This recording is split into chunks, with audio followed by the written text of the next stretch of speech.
Hey everyone, welcome again on my channel and this video is about your counselling document जो आपको अपने counselling के time बहुत बहुत बहुत ज़्यादा ज़रूरी है, वो चाहिए। ठीक है, सो वीडियो को स्टार्ट करने से पहले हम छोटी सी इंट्रो दे देते हैं बिकॉज जो नई मेरी ऑडियंस है और जितने भी मेरे नए जो सब्सक्राइबर हैं उनको पता चल जाए। So I am a Preeti Bhatt, a third year MBBS student in GGS MCH Faridkot. So हम अपनी वीडियो को अब जल्दी से स्टार्ट करते हैं बिकॉज वीडियो को ज़्यादा लंबा ना करते हुए छोटी वीडियो बनाते हैं और उसमें सारे के सारे इंपॉर्टेंट डॉक्यूमेंट्स जो आपको नीट के टाइम चाहिए वो कवर करते हैं, राइट।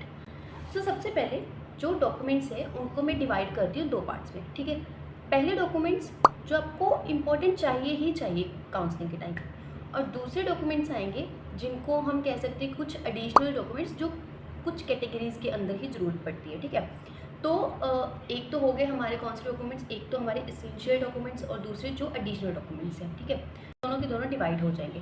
उसके बाद जो हमारे डॉक्यूमेंट्स आते हैं, देखो डॉक्यूमेंट का मेन रीज़न ये है कि सबको पता होता है वैसे नॉर्मली कि हमें कौन कौन से डॉक्यूमेंट्स चाहिए, बट कुछ डॉक्यूमेंट्स इतने वो होते हैं कि आपको पहले नहीं पता होता है। फर्स्ट टाइम आपने नीट दिया है, फर्स्ट टाइम आपकी काउंसलिंग में अपीयरिंग होने वाले हो, यू डोंट नो कि कौन कौन से डॉक्यूमेंट्स जो है वो नए बनते हैं। इवन जो पेरेंट्स डोंट नो कि भाई ये भी कोई डॉक्यूमेंट होता है जो इसमें चाहिए होता है, राइट।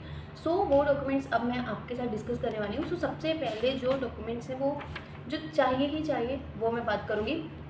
सबसे पहला डॉक्यूमेंट्स अपना एक क्या करो कि एक फाइल बना के सारे डॉक्यूमेंट्स की रख लो बिकॉज थोड़े दिन में ऑफ कोर्स आपकी जो काउंसलिंग है वो स्टार्ट होने वाली है।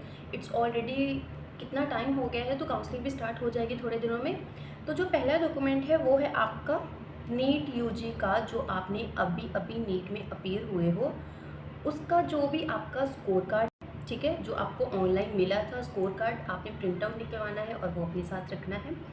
एंड उसके साथ साथ आपने रखना है अपने साथ उसका एडमिट कार्ड। ये बहुत इंपॉर्टेंट है, ये इस बात का प्रूफ है कि आपने जो है नीट 2025 जो है वो क्वालिफाई किया है, इसीलिए ये दोनों चीज़ें बहुत इंपॉर्टेंट है। ठीक है, इवन आई सेट कि भाई इसकी एक से दो कॉपीज़ अपने पास रखो बिकॉज अगर एक कहीं गुम हो जाए इंस्टेंटली तो कुछ प्रॉब्लम हो जाए तो you have a double copy that. ठीक है, तो आपके पास दूसरी कॉपी होगी फॉर योर वेरिफिकेशन कि भाई आपने नीट अपीयर किया है 2025 में। और स्कोर कार्ड इसीलिए कि आप में रियलिटी में इतने मार्क्स आए हैं जो आपने फिलअप किए हैं रजिस्ट्रेशन के टाइम पे। ठीक है, तो ये आपका पहला डॉक्यूमेंट है जो आपको चाहिए ही चाहिए और आपको अपने साथ लेकर ही जाना है। ठीक है, सो नेक्स्ट जो आता है वो आता है आपका क्लास 11th और क्लास 12th का जो आपका सर्टिफिकेट होता है और आपकी जो मार्कशीट्स होती है DMCs वगैरह। ठीक है, अब ये क्यों चाहिए, ये इसीलिए चाहिए क्योंकि इससे पता चलता है कि आप मेडिकल फील्ड से पास आउट हो, 11th और 12th आपने मेडिकल में की है, या फिर अगर आपने नॉन मेडिकल में लाइक एक्स्ट्रा अपना सब्जेक्ट रखा हो बायो या वो होता है, तो उससे ये पता चल जाएगा कि आप एक्चुअली में जो है वो आपकी एक एजुकेशन का क्या हो जाएगा, प्रूफ हो जाएगा। ठीक है, तो इसीलिए ये डॉक्यूमेंट्स अपने साथ रखने हैं। इसकी भी एक दो दो कॉपीज़ आपने अपने साथ रखनी है। और नेक्स्ट आता है हमारे पास पंजाब डोमिसाइल सर्टिफिकेट। अगर जो बच्चे पंजाब में पले बड़े हैं, उनका जन्म पंजाब में हुआ है, बर्थ पंजाब में हुआ है, ठीक है, उनको क्या चाहिए, उनको चाहिए अपना एक सर्टिफिकेट जिससे ये पता चले कि आप रियलिटी में पंजाब की स्टेट में से हो और आप स्टेट कोटा से ही अपीयर कर रहे हो और आप काउंसलिंग में अपीयर हो रहे हो। ठीक है, तो इसीलिए पंजाब डोमिसाइल सर्टिफिकेट भी आपको ज़रूर चाहिए अपने साथ। उसके बाद आता है हमारा category certificate. Yeah category certificate is really important. Everyone's know category का कितना वो होता है, अलग अलग कैटेगरी के अकॉर्डिंग अलग अलग कट ऑफ होती है, तो हर कैटेगरी का एक अपना सर्टिफिकेट है, तो आपने वो सर्टिफिकेट तो ज़रूर बनवाना है। अपना जो सर्टिफिकेट है, जनरल हो SC हो, तो वो आपने सारे के सारे सर्टिफिकेट बनवा के साथ में लगाने हैं, क्योंकि सर्टिफिकेट दोगे तभी उनको पता चलेगा कि आप एक्चुअल में किस कैटेगरी से बिलोंग करते हो। ठीक है, और उसके बाद कुछ बेनिफिट्स होते हैं जो अलग अलग कैटेगरीज़ को मिलते हैं उसके बेसिस पे, तो ये आपका एक कैटेगरी का प्रूफ हो जाएगा। ठीक है, तो वो अपने साथ अपने ज़रूर लेना है।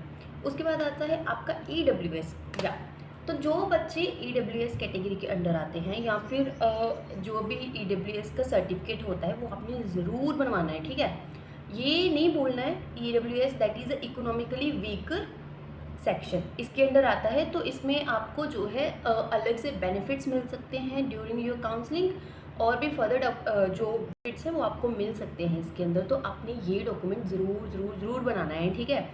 देन आपका आता है पासपोर्ट साइज़ फ़ोटोज़, वो अपने आप साथ रख लो, ठीक है। उसके बाद आप एक जो फ़ी रेसिपिएंट, जब आपने काउंसलिंग भरी होगी उस टाइम पे आपने जो रजिस्ट्रेशन की होती है उस टाइम पे आप क्या करते हो, एक फ़ीस भरते हो, ठीक है। रजिस्ट्रेशन के टाइम आप एक फ़ीस भरते हो कॉलेज वालों को काउंसलिंग के टाइम, तो वो फ़ी रेसिपिएंट आपने अपने साथ रखनी है। फ़ी की रसीद जो होती है वो अपने साथ आपने प्रिंट आउट करवा के उसी टाइम क्या कर लेना है, अपने साथ जो है वो रख लेनी है, ठीक है। उसकी भी आप उसको आपने संभाल के रखना है, 1 से 2 कॉपीज़ आप निकलवा के रख लो उसी टाइम, ठीक है। उसके बाद मोस्ट इम्पॉर्टेंट जो आई थिंक किसी किसी को पता होता है ये सर्टिफिकेट के बारे में, वो मैं आपको बताने जा रही हूँ, that is your gap certificate. अब ये गैप सर्टिफिकेट क्या होता है, सबसे पहले ये बता दूं कि जो बच्चे तो डायरेक्ट जैसे 11th-12th करके डायरेक्ट नीट दे रहे हैं और डायरेक्ट वो काउंसलिंग में अपीयर हो रहे हैं, there is no gap in between your 11th and 12th और योर काउंसलिंग, राइट।